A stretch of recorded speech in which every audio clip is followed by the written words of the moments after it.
Shalom Bapak Ibu dan Saudara yang dikasihi Tuhan, para misionaris yang dikasihi oleh Allah. Mengucap syukur dan senang sekali hari ini Sabtu 28 Maret 2026 kita bisa berjumpa kembali dalam persekutuan doa hari Sabtu. Dan renungan dalam persekutuan doa hari ini diberi judul Misi akan selalu menghadapi kesulitan dan tantangan, namun tangan Tuhan selalu menyertai. Nats Alkitab terambil dari Kisah Para Rasul 4 ayat 1-3, Kisah Para Rasul 8 ayat 1-4, dan Matius 28 ayat yang ke-20. Demikian firman Tuhan. Ketika Petrus dan Yohanes sedang berbicara kepada orang banyak, mereka tiba-tiba didatangi imam-imam dan kepala pengawal bait Allah serta orang-orang Saduki. Orang-orang itu sangat marah karena mereka mengajar orang banyak dan memberitakan bahwa dalam Yesus ada kebangkitan dari antara orang mati. Mereka ditangkap dan diserahkan ke dalam tahanan sampai keesokan harinya, karena hari telah malam. Pada waktu itu mulailah penganiayaan yang hebat terhadap jemaat di Yerusalem. Mereka semua, kecuali rasul-rasul, tersebar ke seluruh daerah Yudea dan Samaria. Orang-orang saleh menguburkan mayat Stefanus serta meratapinya dengan sangat. Tetapi Saulus berusaha membinasakan jemaat itu, dan ia memasuki rumah demi rumah dan menyeret laki-laki dan perempuan keluar dan menyerahkan mereka untuk dimasukkan ke dalam penjara. Mereka yang tersebar itu menjelajah seluruh negeri sambil memberitakan Injil. Matius 28 ayat 20, dan ketahuilah, aku menyertai kamu senantiasa sampai kepada akhir zaman. Mari kita berdoa. Tuhan, mengucap syukur untuk penyertaan-Mu sepanjang 1 minggu ini. Kami boleh belajar kembali memahami tentang panggilan hidup kami ya Tuhan, panggilan misional dari Allah kepada setiap orang-orang percaya. Dan biarlah hati kami semakin dikobarkan untuk mengobarkan semangat misi, semangat untuk memberitakan Yesus Kristus ke seluruh dunia, kepada orang-orang di sekitar kami. Terima kasih ya Tuhan, kami sebentar mau merenungkan firman-Mu, biarlah Tuhan juga boleh meneguhkan dan memimpin kami melalui kebenaran firman Tuhan hari ini. Di dalam nama Tuhan Yesus kami berdoa. Amin.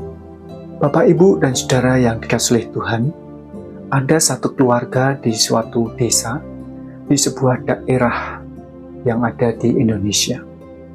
Keluarga ini dulunya bukanlah orang percaya. Kemudian keluarga ini dilayani dan kemudian menjadi percaya. Pada waktu mereka menjadi percaya kepada Tuhan Yesus, mereka menghadapi tantangan yang tidak mudah. Ada stigma-stigma yang negatif yang diberikan oleh lingkungan yang ada di sekitarnya.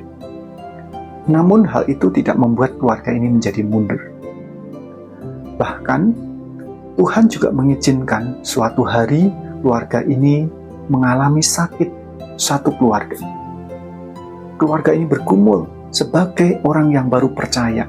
Mereka harus menghadapi tantangan, kesulitan yang tentu saja tidak mudah. Tapi di tengah tantangan yang tidak mudah itu, mereka belajar setia, belajar mengikut Tuhan Yesus dengan ketekunan. Sampai suatu hari, Tuhan menyembuhkan keluarga ini dari sakit mereka. Dan bahkan dalam perjalanan waktunya, kepala keluarga dari keluarga ini juga boleh dipakai Tuhan menjadi orang yang juga salah satu dituakan di daerah tersebut. Bapak, Ibu, dan Saudara yang dikasihi Tuhan, dari kesaksian keluarga ini, kita boleh melihat bahwa di dalam perjalanan atau pekerjaan pekabaran Injil tidak akan selalu berjalan mulus. Bahkan di dalam sejarah misi dan perkembangan gereja, kita boleh melihat bahwa pemberitaan Injil akan menghadapi kesulitan dan tantangan. Demikian pula yang dihadapi oleh gereja mula-mula. Pada waktu Petrus dan Yohanes memberitakan Injil, mereka mendapat tantangan dari para imam, para pengawal bait Allah, orang-orang Saduki. Mereka marah dan mereka menangkap Petrus dan Yohanes karena mereka memberitakan nama Yesus. Kemudian mereka dimasukkan ke dalam tahanan. Saudara-saudara, besar kemungkinan pasca peristiwa penyaliban, kebangkitan dan kenaikan Yesus, gerak-gerik dari para murid, para rasul itu diawasi secara ketat. Di mana mereka berkumpul, mereka sedang melakukan apa yang mereka bicarakan, apa yang mereka rencanakan, ada kemungkinan itu diawasi selalu oleh tetangga, oleh kelompok orang Saduki, oleh kelompok orang Farisi, oleh elit-elit politik yang punya kepentingan tertentu. Jadi tidak mudah menjadi orang percaya pada masa gereja mula-mula. Saudara-saudara yang dikasihi oleh Tuhan, kemudian di dalam Kisah Para Rasul 7, kita juga boleh melihat ada kelompok orang yang menghasut dan memfitnah seorang murid bernama Stefanus, yang kemudian membuat Stefanus ditangkap, dihadapkan ke mahkamah agama, dan kemudian dirajam atau dilempari batu sampai mati.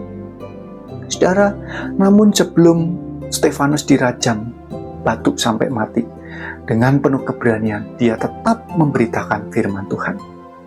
Saudara-saudara, kemudian sejak saat itu gereja menghadapi tantangan penganiayaan yang lebih berat. Saulus adalah salah satu tokoh yang menjadi penggerak penganiayaan orang-orang Kristen pada masa gereja mula-mula. Ia menangkap orang-orang percaya, baik laki-laki, perempuan, lalu memenjarakan mereka dan berusaha membinasakan jemaat Tuhan. Dengan adanya kesulitan, tantangan, intimidasi, penganiayaan di dalam pemberitaan Injil, apakah kemudian pemberitaan Injil itu terhenti dan gereja kemudian menjadi mati? Orang-orang Kristen bisa dimusnahkan? Jawabannya tidak. Mengapa? Karena ada janji Tuhan, ada tangan Tuhan yang menyertai sesuai dengan janji Tuhan Yesus di dalam amanat Aku, bahwa Ia akan menyertai senantiasa sampai kesudahan zaman. Saudara-saudara, justru melalui penganiayaan, pemberitaan Injil makin tersebar luas. Bahkan Saulus si penganiaya itu kemudian mengalami perjumpaan pribadi dengan Yesus. Dia bertobat dan percaya kepada Tuhan Yesus. Bapak, Ibu, dan saudara yang dikasihi Tuhan, kalau kita melihat pelayanan Yesus juga tidak berjalan dengan mudah. Ia juga menghadapi tantangan dan kesulitan. Ada orang-orang Saduki yang tidak senang, ada orang-orang Farisi yang juga tidak menyukai. Yang kelompok-kelompok ini juga mau menjebak Yesus dan seringkali juga mengganggu di dalam pelayanan Tuhan Yesus. Namun Tuhan Yesus menghadapinya. Dia dengan penuh keberanian tetap menghadapi kelompok-kelompok orang yang tidak senang dengan keberadaannya, bahkan dengan pemberitaan Injil Kerajaan Allah. Karena satu misinya, yaitu apa? Anak manusia datang untuk mencari dan menyelamatkan yang terhilang. Paulus menghadapi tantangan yang juga tidak mudah. Dia bersaksi, dia seringkali dalam bahaya penyamun, bahaya perampok, dia dipenjara, dia seringkali dipukul, didera, dia mengalami karam kapal, dia kadang-kadang mengalami kedinginan, dia mengalami kelaparan, dan banyak lagi bahaya maut yang dihadapi oleh Rasul Paulus. Tapi dia tidak gentar, dia tidak takut, karena dia tahu ada tangan Tuhan yang kuasa, ada tangan Allah yang menyertai dia, ada kuasa Allah yang senantiasa menyertai setiap langkah di dalam pemberitaan Injilnya. Bapak, Ibu, dan saudara yang dikasihi Tuhan, apabila saat ini di Indonesia dan juga di Bali ada orang-orang Kristen, ada jemaat-jemaat berdiri, termasuk gereja GKI Sion, ingatlah selalu bahwa ada tangan Tuhan yang selalu menyertai. Mungkin hari ini kita juga menghadapi tantangan, mungkin hari ini kita juga menghadapi kesulitan. Mari belajar dari perjalanan sejarah gereja, di mana di sana kita boleh melihat tangan Tuhan yang selalu menyertai. Biarlah kita juga melihat bahwa tangan Tuhan yang sama yang menyertai gereja kita, yang menyertai setiap kita di dalam menjalankan amanat agungnya. Tuhan Yesus memberkati. Mari kita tundukkan kepala, kita berdoa untuk firman Tuhan.